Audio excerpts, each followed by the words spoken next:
അടിപൊളി സ്റ്റൈലിലൊരു ആവോലി ഫ്രൈ ആക്കിയാലോ. നല്ല മസാല, മുളക് പൊടി, മഞ്ഞൾപ്പൊടി, ഗരം മസാല, പെരുംജീരകം ഒക്കെ ഇട്ട് പൊടിച്ചത് ഒക്കെ മിക്സ് ചെയ്ത് അതിൽ കുറച്ച് വെളിച്ചെണ്ണ ഒഴിച്ച് അരപ്പ് തയ്യാറാക്കി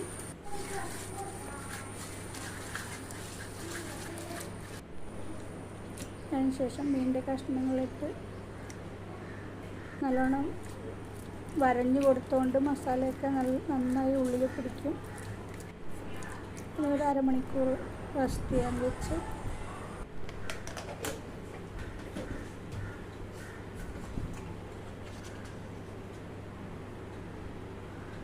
എണ്ണയിൽ വറുത്തെടുക്കുക.